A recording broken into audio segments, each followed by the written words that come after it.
బిడ్డ మీద మీకు నిజమైన ప్రేమ ఉన్నప్పుడు ఆ బిడ్డ ఎవరన్నా కానివ్వండి, ఒక ట్రాన్స్ కానివ్వండి, గే కానీ, లెస్బియన్ కానీ, నార్మల్ చైల్డ్ కానీ.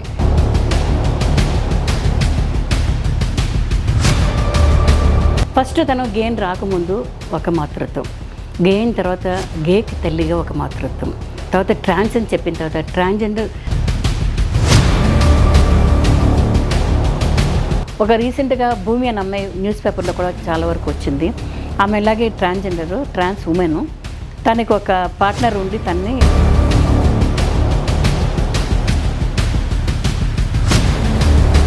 ప్రస్తుత సమాజంలో చాలామంది కూడా ట్రాన్స్జెండర్స్గా మారుతున్నారు. వారిపైన ఒక చిన్న చూపు ఉంది.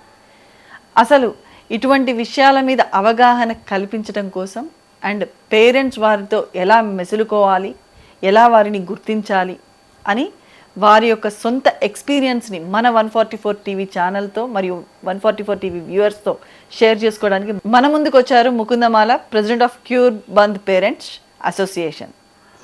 నమస్తే అండి. నమస్తే అమ్మ. మీకు మా 144 టీవీ ఛానల్ తరపు నుంచి విమెన్స్ డే శుభాకాంక్షలు. అమ్మ, మీరు మా 144 టీవీ ఛానల్కి అయితే అండి, మా వ్యూవర్స్కి మీరు మీ గురించి ఏం షేర్ చేయదలుచుకున్నారో చెప్పండి. నా పేరు ముకుందమాల. నేను ఎంఎన్సి రిటైర్డ్ ఎంప్లాయీ ఆల్సో. నేను ఒక సోషల్ వర్కర్గా ఇండివిజువల్ సోషల్ రెస్పాన్సిబిలిటీ, ఇప్పుడు కార్పొరేట్ సోషల్ రెస్పాన్సిబిలిటీ ఎలాగుందో ఇండివిజువల్ సోషల్ రెస్పాన్సిబిలిటీ కింద 2003 నుంచి నా సోషల్ సర్వీసెస్ స్టార్ట్ చేశాను. ఫస్ట్ హెచ్ఐవి పిల్లలతో స్టార్ట్ చేస్తాను, అలాగే వృద్ధులకి, అండర్ ప్రివిలేజ్ చిల్డ్రన్కి, వాళ్ళందరికీ చేసుకుంటూ వచ్చాను. 2012 నుంచి ఎల్జీబీటీక్యూ వాళ్ళకి పనిచేయడం మొదలుపెట్టాను. ఇప్పుడు 2019లోని యాక్ట్ వచ్చిన తర్వాత ట్రాన్స్జెండర్స్కి బోత్ సెంట్రల్ గవర్నమెంట్ వాళ్ళతోనే, స్టేట్ గవర్నమెంట్ వాళ్ళతోనే వివిధ రకాల వాళ్ళ యొక్క రైట్స్ గురించి, చట్టాల గురించి, వాటి గురించి పనిచేస్తున్నాను నేను. అమ్మ, యాజ్ ఎ మదర్గా మీ యొక్క బాబు తన జెండర్ ఐడెంటిటీ గురించి తను వచ్చి మీతో చెప్పినప్పుడు మీరు అసలు ఎలా రియాక్ట్ అయ్యారు? అంటే చాలా సాధారణంగా ఎవరైనా ఒక బిడ్డ వచ్చి ఇలాగ నేను పలానా ఈ కమ్యూనిటీకి సంబంధించి ఉన్నాను అనగానే ఎవరు ఒప్పుకోరు. కానీ ఒకటే మాట చెప్తాను, ఒక mother's love is universal love అంటారు. అంటే తల్లి యొక్క ప్రేమకు మించిన ప్రేమ ఇంకోటి ఏమీ లేదంటారు. ఆ విధంగా చూసినట్టయితే ఒక బిడ్డ మీ దగ్గరకు వచ్చిన తర్వాత సాధారణంగా ఏమవుతుందంటే, ఒక తల్లిదండ్రులు బిడ్డలకి ఏమేమి కావాలో అన్నీ ఇచ్చిస్తూనే ఉంటారు. కానీ ఎప్పుడైతే వాళ్ళు వచ్చి నేను పలానా అనగానే వాళ్ళ ఎంబడి ఉంటున్నారా? ఉండట్లేదు. దాన్ని ఏమంటారు? Unconditional love. అంటే బిడ్డ మీద మీకు నిజమైన ప్రేమ ఉన్నప్పుడు ఆ బిడ్డ ఎవరన్నా కానివ్వండి, ఒక ట్రాన్స్ కానివ్వండి, గే కానీ, లెస్బియన్ కానీ, నార్మల్ చైల్డ్ కానీ, ఎవరున్నా వాళ్ళని మీరు యాక్సెప్ట్ చేయాలి. అప్పుడే నీ యొక్క మాతృత్వంలోని ఒక విలువ ఉంటుంది. మాతృత్వం అనేది ఏంటి? చాలా విలువైంది. ఆ మాతృత్వం అనేది ఇప్పుడు అందరికీ ఒక మాతృత్వం అనేది ఒక వాల్యూ ఉంటుంది. ఇప్పుడు నాలో ఏంటంటే ఒక నార్మల్ చైల్డ్కే కాకుండా డిఫరెంట్ మాతృత్వాన్ని పొందాను. ఎట్లాగంటే ఫస్ట్ తను గేన్ రాకముందు ఒక మాతృత్వం, గే అయిన తర్వాత గేకి తల్లిగా ఒక మాతృత్వం, తర్వాత ట్రాన్స్ అని చెప్పిన తర్వాత ట్రాన్స్జెండర్, ట్రాన్స్ ఉమెన్ తల్లిగా ఒక మాతృత్వం. ఇవన్నీ నేను అనుభవించాలంటే ఎంతో పుణ్యం చేసుకుని ఉంటాను నేను. మాతృత్వం అనేది ఒక బిడ్డకే ఉన్నట్టు. ఇవన్నిటినీ ఒకే బిడ్డలో నేను అనుభవించాను. అందులో కష్టాలు కానీ, నష్టాలు కానీ, ఏమన్నా సరే అది నిజమైన మాతృత్వం.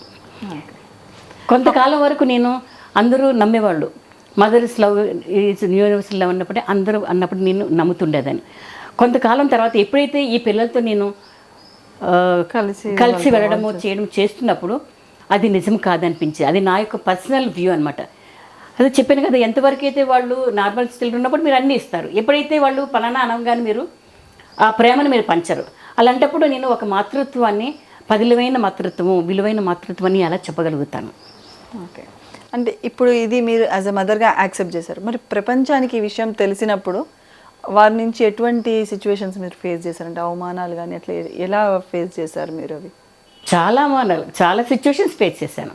కానీ నేను దేనికి జడవలేదు. ఎందుకు జడవలేదంటే నాకు తెలిసి నేను తప్పని చేయట్లేదు. ఎందుకంటే బిడ్డ నన్ను గేగా కనమని కానీ, ట్రాన్స్గా కనమని కానీ ఇప్పుడు అడగలేదు కదా. నేనే కదా తనకు జన్మనిచ్చాను. అలాంటప్పుడు ఇది నా బాధ్యత.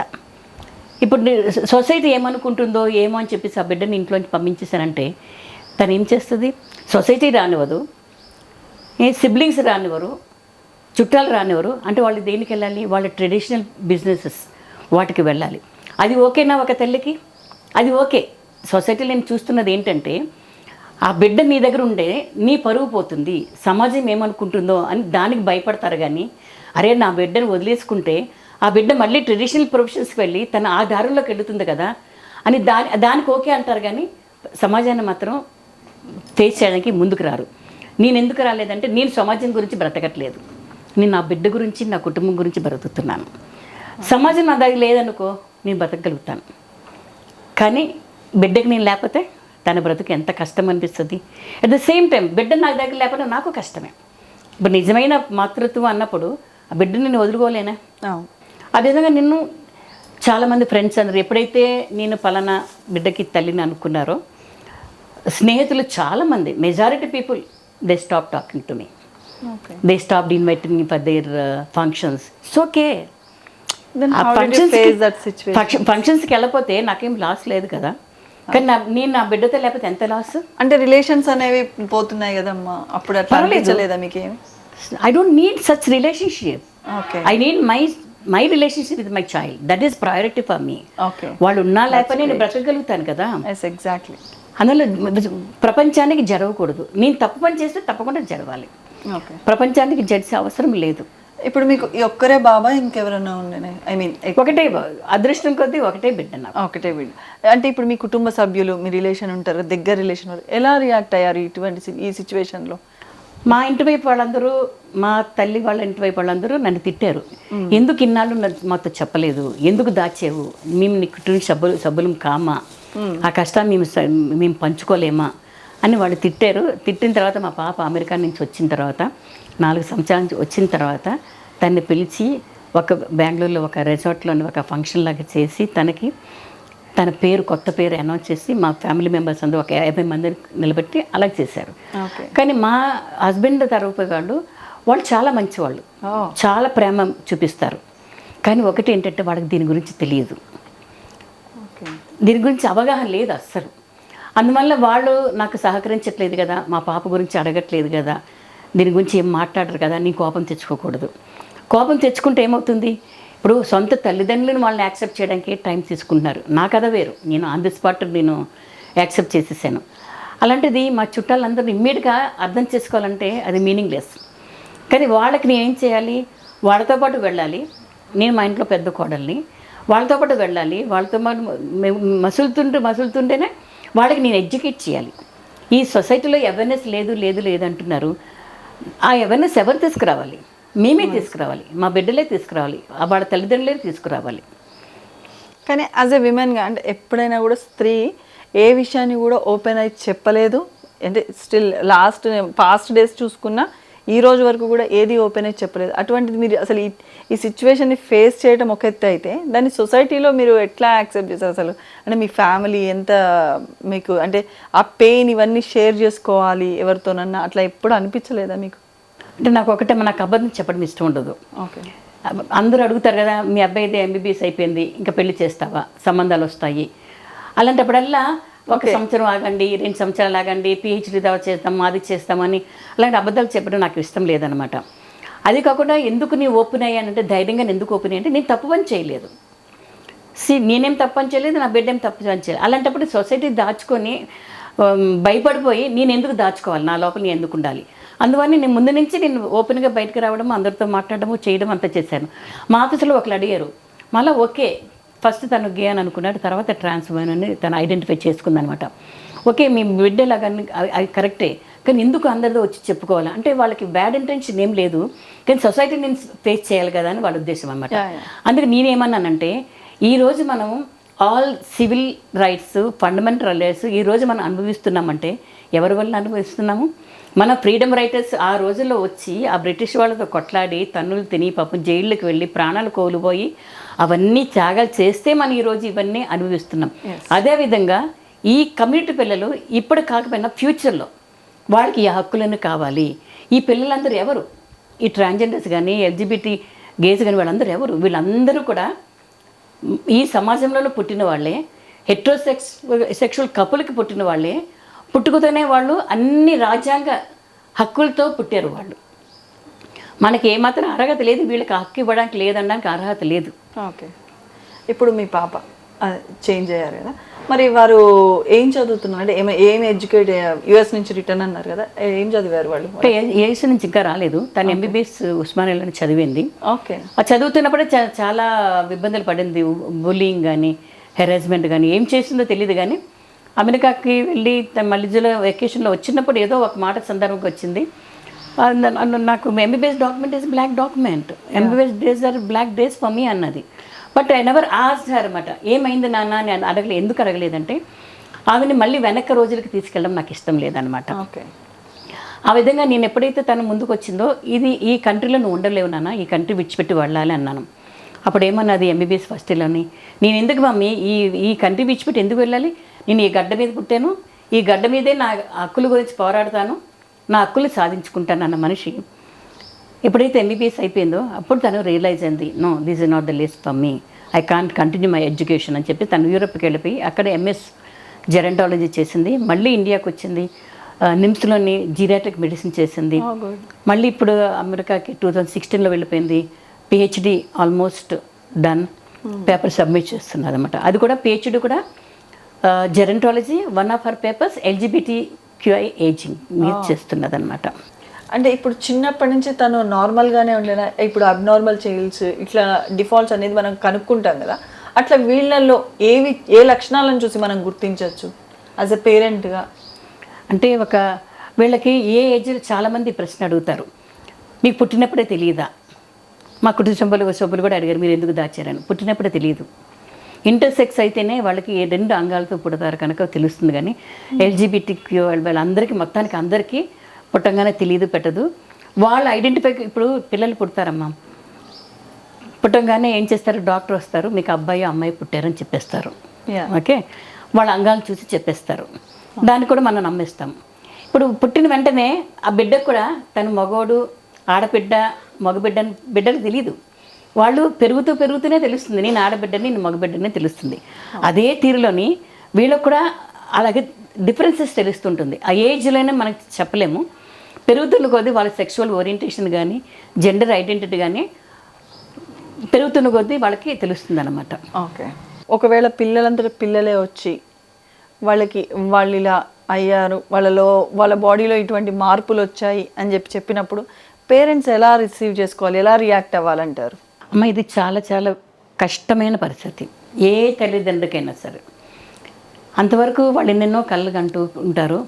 సడన్గా వచ్చి నేను గేనో లెస్బియనో ట్రాన్స్ అనేసరికి ఏ తల్లిదండ్రులు కూడా తట్టుకోవడం కష్టం. మా రోజుల్లోనే ఎవ్వరూ ఒక పిట్ట మనిషి దీని గురించి మాట్లాడేవాడు కాదు. కానీ ఈ రోజుల్లో చాలామంది మాట్లాడుతున్నారు. చాలా సంస్థలు వచ్చాయి, గవర్నమెంట్ చట్టాలు తీసుకొచ్చి పెట్టింది. ఈ కమ్యూనిటీ పిల్లలు కూడా చాలామంది చదువుకున్న వాళ్ళు ఉన్నారు. మాలాంటి వాళ్ళు ముందుకు వచ్చి పనిచేస్తున్నాము. చాలా అవకాశాలు ఉన్నాయి. అందుకే నా యొక్క రిక్వెస్ట్ ఈ కమ్యూనిటీ పేరెంట్స్కి ఏంటంటే, ఎప్పుడైతే మీ బిడ్డ వచ్చి చెప్పిందో వెంటనే వాళ్ళు రిఫ్యూజ్ చేయకండి, కొద్దిగా ఓపిక పట్టండి. ఇది కష్టమైన పరిస్థితి, కానీ ఓపిక పట్టాలి. ఓపిక పట్టి try to listen their inner voices. వాళ్ళ లోపల నుంచి ఏమి బయట చెప్తారు వినండి. ఫస్ట్ విన్న తర్వాత ఇప్పుడు గూగుల్ ఓపెన్ చేస్తే మీకు అన్నీ దొరుకుతాయి. మాలాంటి వాళ్ళు బోల్డ్ మంది ఉన్నాం, సంస్థలు ఉన్నాం, మా దగ్గర రండి, తెలుసుకోండి, అన్నీ చేయండి. చేసిన తర్వాత కూడా ఇంకా మా వల్ల కాదు అంటే అప్పుడు మీ ఇష్టం, మీ బలవంతం చేయం. కానీ ట్రై టు అండర్స్టాండ్. ఇది వాళ్ళు కొంతమంది అంటారు వాళ్ళు ఎంచుకున్నారని, ఇది ఎంచుకున్నది కాదు, వాళ్ళు దాంతోనే పుట్టారు. వాళ్ళు ఇప్పుడు అబ్బాయి అమ్మాయి ఎలా పుట్టారో ట్రాన్స్ చైల్డ్ కూడా అలా పుట్టింది, అంతే. ఓకే. వాళ్ళు బయట పడడానికి సొసైటీలో అయితే వీళ్ళ మీద ఒక చిన్న చూపు ఉంది కదమ్మా, మరి ఎందుకంటారు అట్లా? చిన్న చూపు ఉన్నదంటే కారణం ఏంటి? ఎవరు ముందుకు రావట్లేదు. ఇలా బోల్డ్ మంది ఉన్నారు.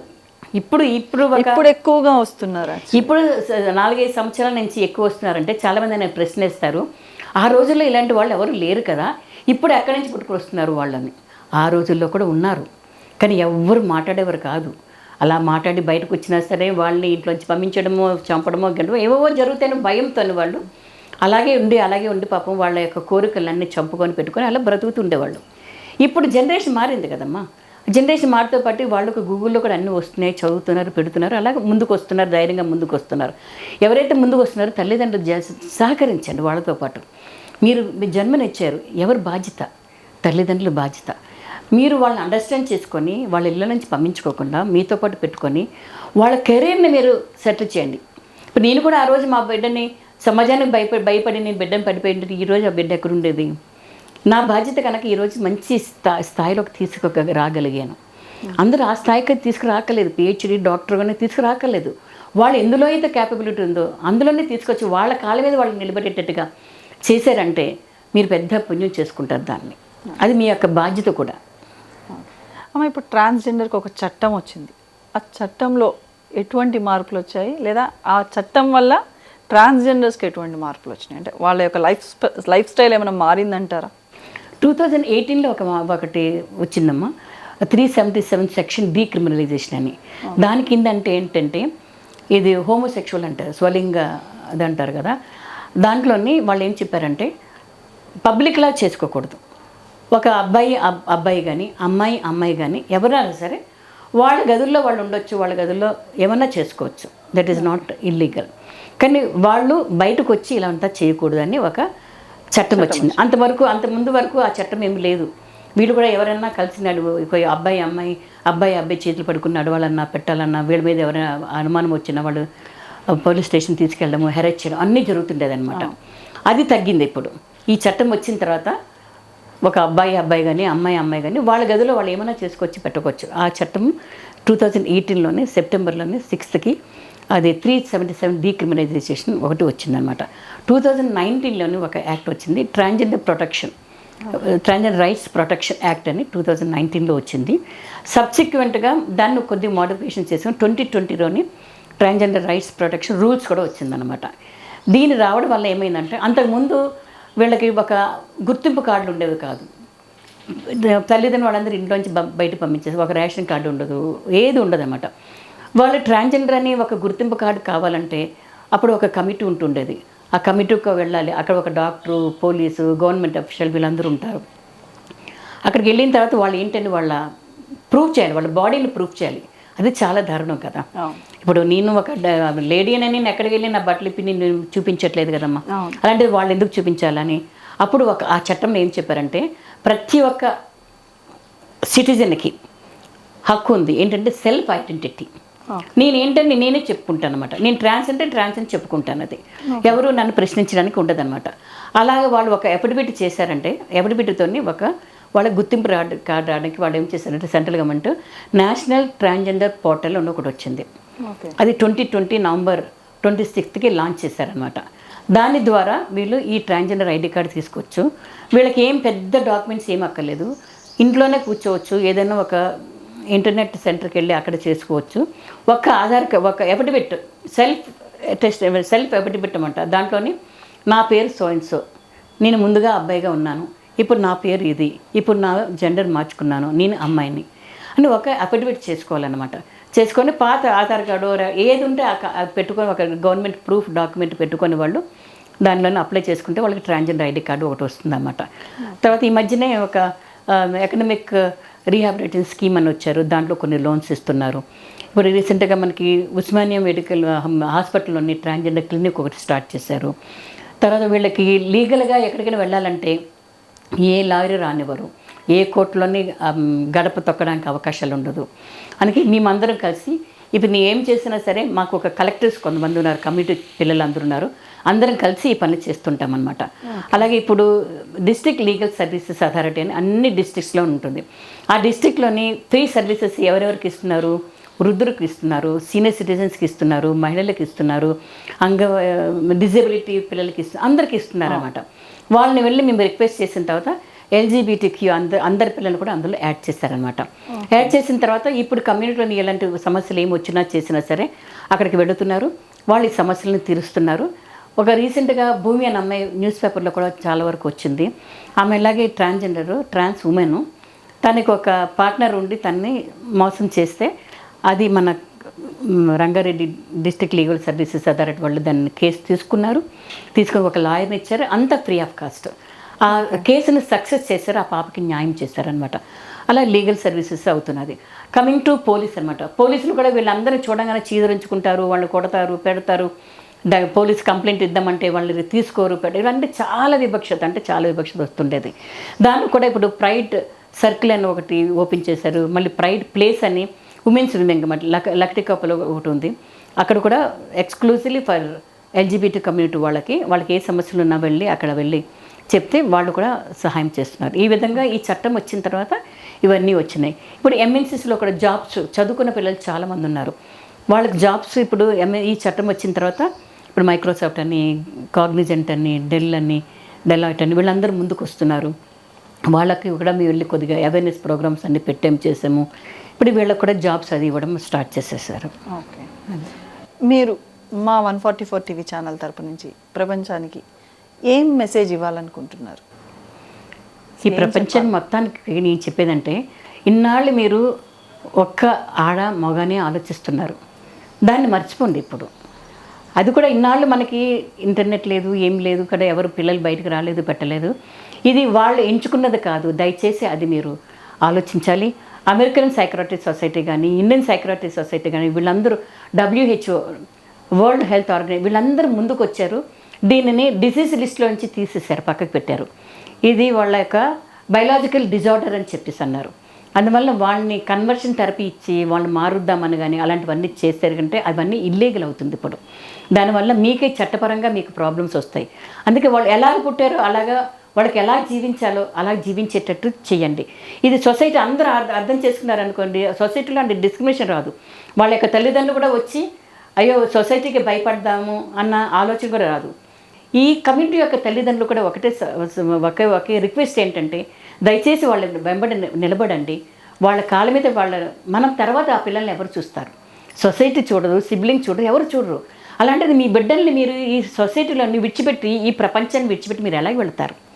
మీరు ప్రపంచాన్ని విడిచిపెట్టి వెళ్ళేటప్పుడు వాళ్ళకి ప్రశాంతంగా, డిగ్నిఫైడ్గా, సేఫ్ ప్లేస్లో బ్రతేటట్టుగా మీ ప్రయత్నాలు మీరు చేయండి. ఎటువంటి మార్పును మీరు ఎక్స్పెక్ట్ చేస్తున్నారంటే సొసైటీలో ఎటువంటి మార్పు కావాలని అనుకుంటున్నారు? ఇదే మార్పు రావాలమ్మా. ఒక ట్రాన్స్జెండర్ అంటే ఏంటి? ఒక ఆడ, మగ, ట్రాన్స్, గే, లెస్బియన్ అందరూ మనుషులే. వాళ్ళు కూడా మనుషుల్లాగా మీరు చూడండి. వాళ్ళు ఏమీ మిమ్మల్ని అడగరు. వాళ్ళకి కావాల్సినంత ఒక ప్రేమ కావాలంతే. వాళ్ళు కనిపించినప్పుడు వాళ్ళు అలాగే స్టేర్ చేసి చూడడం కానీ, డర్టీ కమెంట్స్ పాస్ చేయడం కానీ అవన్నీ చేయకుండా ఒక్క స్మైల్ ఇవ్వండి. తిన్నావా, ఎక్కడికి వెళుతున్నావు, మిగతా వాళ్ళతో ఎలా మాట్లాడుతున్నా అట్లా మాట్లాడండి, అంతే చాలు. దానికన్నా ఎక్కువ ఏం అక్కర్లేదు. అది నా message to society. Okay, thank you మా. యాజ్ ఏ ఈరోజు విమెన్స్ డే కాబట్టి, విమెన్స్ డే రోజు సందర్భంగా యాజ్ ఏ విమెన్గా మీరేం చెప్పదలుచుకున్నారు? మహిళ అంటేనే ఒక పెద్ద శక్తి మా. వాళ్ళు పుట్టినప్పుడే భగవంతుడు ఆ శక్తిని ఇచ్చాడు. ఆ శక్తిని మనం ఎలా ఉపయోగించుకోవాలి? ఇంతకు ముందు రోజులంటే మనకి రిస్ట్రిక్షన్స్ ఉండేది. ఇప్పుడు అందరూ చాలామంది చదువుకుంటున్నాము, పెడుతున్నాము. ఒకరి మీద ఆధారపడకుండా 100% ప్రతి ఒక్క మహిళ చదువుకోవాలి. వాళ్ళ కాళ్ళ మీద వాళ్ళు నిలబడాలి. మన మొగుళ్ళ మీద ఆధారపడుతున్నామనో, వేరే వాళ్ళ మీద ఆధారపడుతున్నామో, కొడుకుడి మీద కాదు. మీకు ఎంతైనా డబ్బు ఉన్నాయండి, డబ్బు ప్రశ్న కాదు ఇక్కడ. మీ కాళ్ళ మీద మీరు నిలబడగలుగుతారా? ఇప్పుడు కెలామిటీస్ బోల్డ్ జరుగుతున్నాయి. ఏ రోజు ఏ కెలామిటీ జరుగుతుందో తెలియదు. ఎప్పుడు మనం ఒంటరిగా బ్రతకవలసి వస్తుందో తెలియదు. ఇలాంటి పరిస్థితుల్లో కూడా మనము మన కాళ్ళ మీద నిలబడి మనం స్వతంత్రంగా బ్రతికేటట్టుగా ఉండాలి ప్రతి ఒక్క మహిళ కూడాను. ఈరోజు నేను వచ్చి చేస్తున్నానంటే మా హస్బెండ్ నాకు తోడు ఉండడం వలన, లేదంటే ఈ సబ్జెక్టు ఒక ట్రాన్స్ కమ్యూనిటీ కానీ, ఎల్జిబిటీ కమ్యూనిటీ కానీ వచ్చి నేను పనిచేస్తున్నానంటే ప్రతి ఒక్కరు చీదరించుకున్న వాళ్ళే. అయినా సరే నా భర్త నా వెంబడి ఉన్నారు కనుకనే ఈరోజు నేను ఇంత ధైర్యంగా ముందుకు వెళ్ళగలుగుతున్నాను. థ్యాంక్ యూ సో మచ్ అమ్మ. మాతో మరియు మా ఛానల్ వ్యూవర్స్తో మీ యొక్క అభిప్రాయాన్ని షేర్ చేసుకున్నందుకు ధన్యవాదాలు. థ్యాంక్స్. మీ ఛానల్ కూడా నాకు ఈ యొక్క అవకాశం ఇచ్చి సొసైటీకి ఒక మెసేజ్ ఇవ్వడానికి నాకు అవకాశం ఇచ్చారు. Thank you so much. As a human బీయింగ్గా ఇంకొక హ్యూమన్ బీయింగ్, ఒక మనిషిని మనిషిలాగా చూడాలి కానీ మేల్, ఫీమేల్ ఆర్ ట్రాన్స్జెండర్ అని చూడొద్దు అని మీరు చెప్పారు. That's the thing. ప్రతి ఒక్కరు ఫాలో అవ్వాల్సిన విషయం ఇది. మంచిదమ్మా. విమెన్స్ డే రోజు ఒక చక్కని మెసేజ్ ఇచ్చారు అందరికీ. Thank you so much. Thank you so much.